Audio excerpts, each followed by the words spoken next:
Hello everyone, welcome back to the channel. Welcome back to Ghana Niger Ballers. If you're new here, you know what to do. Subscribe and hit the notification bell. Wow, Ghana and Nigeria have both qualified to the next women's Wafcon. Let's give it up for the two nations because these two nations are one of the most beautiful nations we can ever imagine. I can't believe that they have achieved this feat consecutively, especially Ghana. Ghana qualified for consecutive Wafcon tournaments. Actually incredible that the coach Kim Lars has achieved this in a very short period of time. We're talking about that today. We talk about the coaches Justin Madugu and Kim Lars. We also talk about my favorites to win the next Wafcon. So subscribe if you haven't and hit the notification bell. Let's start off with Ghana.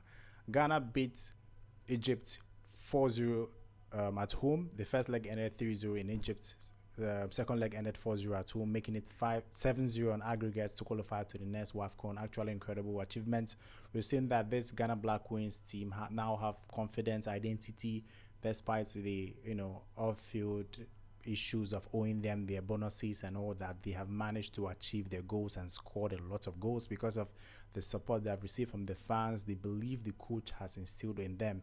So I think it's interesting to see how far they've come so far. Then talking about the coach himself, Kim Lars, a lot of people, especially Ghanaians, they've been, criticizing him prior to the last WAFCON, the friendly games they played. Ghana didn't play well in these friendly games going into that tournament. When they got to the tournament, Ghana played extremely well and they won that bronze, surprising a lot of people because no one expected Ghana to go that far. I think the coach deserves a lot of praise and credits because he did that in a very short period of time. Even after that, coming into this game against Egypt, people were not 100% convinced that Ghana will beat. If you tell someone that Ghana will beat Egypt 3-0 away from home and 4-0 at home without conceding a single goal, they wouldn't believe you. No one would bet with you. They will say at least Egypt will get a goal. But we've seen how Kim Lars has prepared this team. Sometimes you don't have world-class players, but the belief you have in them, the faith you have in them make them work hard. You see how coach trusts and believes in me. You work hard to reward your coach, and that is what is happening with this Ghana Black Queens team. They believe their coach so much. They are rewarding his faith in them, and that is why you see that they were celebrating with him when they qualified to the next WAFCON. Actually incredible achievements. I think Kim Lars, he deserves an apology. He didn't wait till he completed his tasks before criticizing him. That's why I always say, if a coach is tasked to do something, if he doesn't achieve it, that is when your criticisms are valid. But if he hasn't approached the task, you can't judge a coach based on friendly games. You have to wait till the tournament begins and ends before you give your verdict. And I think after the tournament, the pressure, the criticism on Kim Lars has reduced because no one expected him to get that bronze medal in the span of few months. Now Ghana have qualified to the next WAFCON. A lot of praise. Kim Lars is a very good coach and he deserves all the praise and the belief the GFA has instilled in him. So I think he really deserves the praise. Then we'll talk about Nigerian coach Justin Madugu, who just signed a 2-year contract extension with the Nigerian Super Falcons to be their coach in the next 2 years. His contract ends, I think, October 2027, and we can see what he has achieved so far with the Super Falcons. He came in to replace the former coach who left after having some disagreements with the NFF. Now we have Justin Madugu there, and he is performing very well. No one gave him the chance to win the tournament. And the last tournament in Morocco, and no one expected Nigeria to even reach the final. They were talking a lot of things about aged players, about the statistics and all that.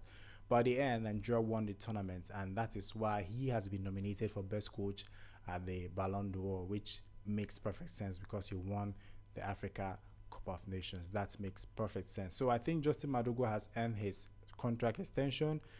He just has to improve very fast because we've seen that Nigeria fell short in certain areas in the last WAFCON. Despite winning it, they fell short in several areas. I'm hoping that Justin Madugu has learned from those mistakes and is going to correct them in the upcoming WAFCON. It will be interesting to see how he approaches the next WAFCON, how he tries to implement the old players, the new players, the young players, together to get the result like he did the last time, because everyone now knows that Asisa Oshoala can perform magic anytime she comes up in the pitch, and she's still in the squad. So it's going to be interesting to see how he approaches the tournament. Talking about the Nigerian Super Falcons team, how have they improved in the last WAFCON? I think The first leg against Benin, we saw some players are getting old and tired, and they need to, give chance. I won't mention any names. Some players in the current Super Falcons team, they need to give chance to young, strong, eager talents to fill their spots, because we've seen that